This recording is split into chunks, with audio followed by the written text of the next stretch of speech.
I've talked to you before about Operation Gladio. It's most people don't know about it, but it was a operation that went throughout the, maybe I'm giving away some of the article here, but throughout all the way, it wasn't discovered or really revealed to your average citizens until the 1990s, even though it went up, basically after World War II, all the way up into the 80s.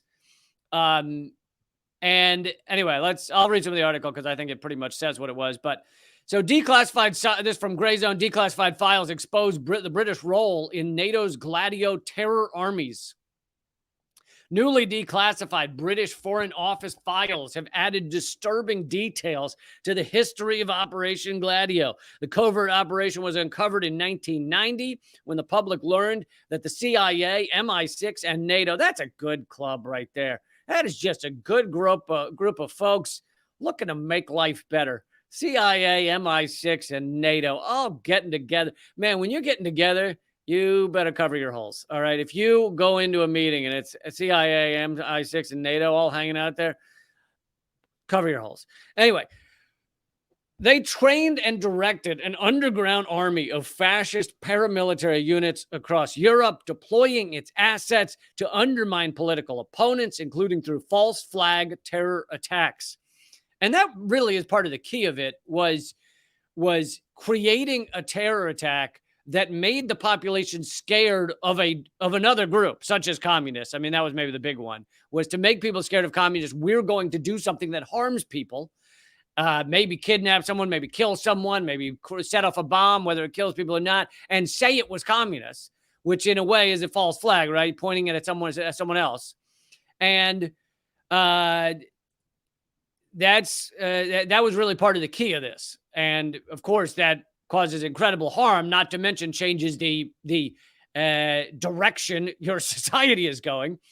But among them was a young Silvio Berlusconi. Oh, what a good guy he was, right? You remember Berlusconi? He was like the Italian Donald Trump before Donald Trump existed. Actually, Donald Trump existed. He just wasn't president yet. But the media oligarch who served as Italian prime minister in 4 separate governments between 1994 and 2011, he's listed as a member of the P2, the secret Cold War era cabal of political elites devoted to Gladio's aims. Covering a fraught 12-month period after the first public disclosure of Gladio's existence, the papers illustrate how London's foreign intelligence apparatus kept a keen eye on the continents as events unfolded. Various passages dotted across the tranche strongly suggest the British knew much more than they publicly admitted about the egregious criminal deeds, including the attempted overthrow of an Italian government and kidnap and murder of its leader. So I'm going to get to that in a minute.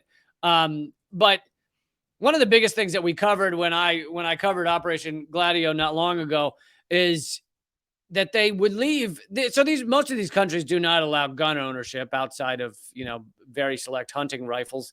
And they would leave stockpiles of large guns, ammo, bombs, in order to be accessible, secret stockpiles around, in order to be accessible if and when the communists come and take over any given country, whether it be Scandinavian countries, whether it be Italy, whether it be Britain. In case the communists show up, we will tell these far-right elements, or maybe we've already told them, where these large weapons and various devices of death are, and they can run out and kill those communists.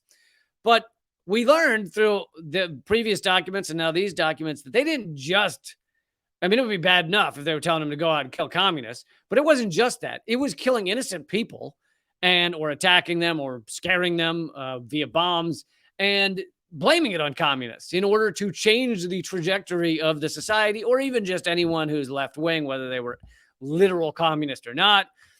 And so now we're getting even more information on that. Let's see. Gladio consisted of a constellation of stay behind. So it was called stay behind units. That's more often what people know it as than Operation Gladio, but of stay behind anti-communist partisan armies whose ostensible mission was to fend off the Red Army in the event of Soviet invasion. In reality, these forces committed countless violent and criminal acts as part of a strategy of tension, unquote, designed to discredit the left and justify a security state clampdown. As Vincenzo Vinciguerra, I'm sure I got that wrong, a Gladio operative jailed for, but I feel like I said it better than he ever could have.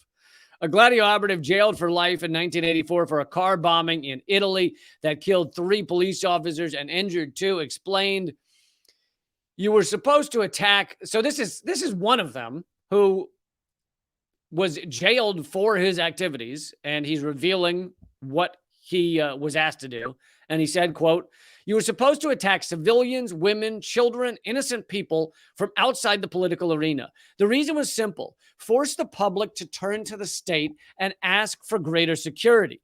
People would willingly trade their freedom for the security of being able to walk the streets, go on trains, or enter a bank. This was the political logic behind the bombings. They remain unpunished because the state cannot condemn itself." So he's saying that the goal was to harm innocent people and say, oh, it's the commies did it. And everybody gets scared and go running to their current government, which was not communist, to protect them. Now, I also find this interesting because this is basically what's done today, except it's rarely done with actual bombings, at least in the United States. But it's done now more often just with the propaganda of, oh, the Chinese are over your heads with a balloon and they're going to get you. The Cubans have an acoustic cannon and they're going to give you semi-automatic assault headaches. The Chinese have secret police stations all across the United States, and they're going to get you. The Russians have their bot army that's going to get you any minute. There's a Russian in every voting booth that's going to get you. And so they use the propaganda, but in the same way. Yes, they're rarely setting off bombs across the U.S., but they're keeping people equally scared. And now these are not, Russia's not even Soviet anymore. It's capitalist, and we're still doing the same Red Army propaganda. But so these documents that have just come out, the ones that have just come out, show that Britain knew a lot more than they ever let on from what was revealed back in the 90s. And just to give you a little bit more here, weapons were used in some terrorist incidents had come from stores established by Gladio. This may reflect the fact that political violence was one of Gladio's proper objectives. In June 1959, the CFAR report unearthed by historian Danielle Gonzer confirms guerrilla action against domestic threats was hardwired into the operation from its inception.